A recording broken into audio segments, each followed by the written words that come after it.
এটা দেখলেই যে কেউ মনে করবে এটা কাপ্তাই। আসলে এটা কাপ্তাই না, এটা লিংক রোড বাইজিতে এলাকায় পড়ছে।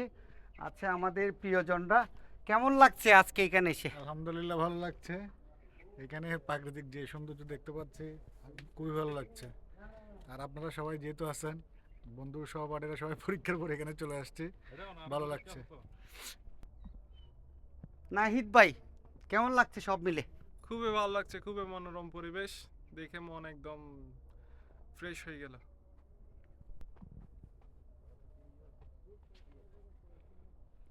ওই যে ওইদিকে সেলফি তুলতেছেন আমাদের বন্ধুরা। আর এখানে প্রচুর মাছ আছে। পর্যটকরা যদি এখানে আসেন তাহলে তারা মাছ দেখবেন এবং তারা মাছ তুলতে পারবেন খাওয়ার জন্য।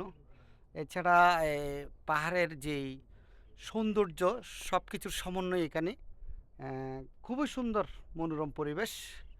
প্রকৃতির যে লীলাভূমি সেটা এখানেই বহিঃপ্রকাশ। অনেকে আসছেন এখানে, এখানে অনেকে আসছেন দেখার জন্য। আজকে এই জুমার দিনে সবাই নামাজের পরে এখানে বনভোজন হচ্ছে। অর্থাৎ বনভোজন বলতে তো অনেকেই রাস্তায়, বাড়িতে কিংবা মাঠে করে ফেলে, কিন্তু এই যে বন এবং বনের সাথে যে ভোজন, তার সমন্বয়ে এখানে বনভোজন হবে। আর অনেকে আসবে, প্রায় 100 জনের এখানে আয়োজন হয়েছে। জিন্নুরাইন গ্রুপের যারা সদস্যরা আছেন, অর্থাৎ যারা কর্মরত আছেন, মালিক পক্ষসহ সবাই এখানে থাকবেন। খুবই এই মনোরম পরিবেশে এত সুন্দর জায়গায় সবাই আসতে পেরে আপনারা শুনেছেন, তাদের অনেক ভালো লাগছে। সবাই ভালো থাকবেন।